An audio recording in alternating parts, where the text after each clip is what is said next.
সেই অভিশপ্ত অডিও। রাত 2টা 3 মিনিট। অয়ন অন্ধকার ঘরে একা বসে তার প্রিয় বন্ধু সাইফের পাঠানো সেই ভয়েস নোটটা শুনছে। সাইফ নিখোঁজ হয়েছে ঠিক 3 দিন আগে। সাইফের কাঁপা কাঁপা গলায় শুধু একটা কথা, অয়ন তুই যেখানেই আছিস এই অডিওটা শোনার পর ভুলেও পিছনে তাকাস না। ও আমার নিঃশ্বাসের শব্দ চিনে ফেলেছে। হঠাৎ আয়ান খেয়াল করলো ভিডিওর ব্যাকগ্রাউন্ডে সাইফের নিঃশ্বাসের পাশাপাশি আরও একটা অদ্ভুত শব্দ শোনা যাচ্ছে। একটা পুরনো দেয়ালের ঘড়ির টিকটিক শব্দ। অয়নের বুক ধক করে উঠল, কারণ সাইফের বাড়িতে কোনো দেয়াল ঘড়ি ছিল না, কিন্তু অয়নের ঠিক পেছনের দেয়ালে একটা পুরনো ঘড়ি এখনও টিকটিক করছে।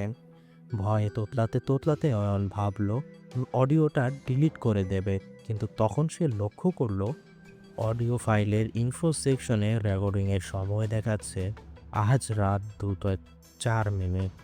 অর্থাৎ সাইফ 3 দিন আগে নিখোঁজ হলেও এই ভয়েস নোটটি সে রেকর্ড করেছে ঠিক 1 মিনিট আগে, যখন অয়ন এই ঘরে একা ছিল। অয়ন সাহস সঞ্চয় করে ফোনের ফ্ল্যাশ লাইটটা জ্বালালো। সে ভাবল পিছনে কেউ দাঁড়িয়ে আছে। সে ঝট করে ঘুরে তাকালো। কেউ নেই।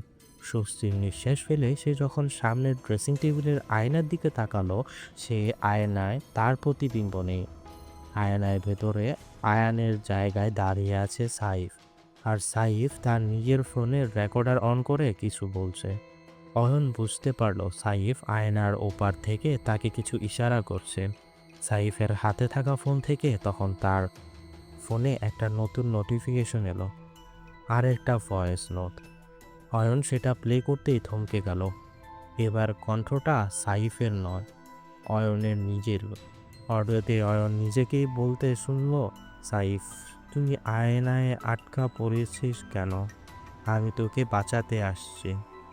অয়ন আবিষ্কার করলো তার হাত পা ধীরে ধীরে স্বচ্ছ হয়ে যাচ্ছে।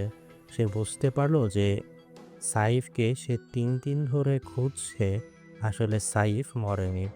সাইফ এই পৃথিবীর বাস্তব পাশ থেকে অয়নকে আটকানোর চেষ্টা করছিল। অয়ন আসলে 3 দিন আগেই একটি দুর্ঘটনায় মারা গেছে, কিন্তু তার আত্মা সেটা মানতে পারছিল না। সে বারবার সাইফকে তার পৃথিবীতে টেনে নিতে চাইছিল। সাইফ যে ভয়েস নোটটি পাঠিয়েছে সেটি ছিল একটি স্পিরিচুয়াল ট্র্যাপ বা আত্মার ফাঁদ। সাইফ জানতো অয়ন যদি এই অডিওটা শুনে পিছনে তাকায় তবে সে পরকালের দরজায় চলে যাবে এবং সাইফ বেঁচে যাবে। অয়ন যখন আয়নার দিকে হাত বাড়ালো, দেখলো আয়নার ওপাশে থাকা সাইফ আসলে কাঁদছে না, বরং অশুভভাবে হাসছে।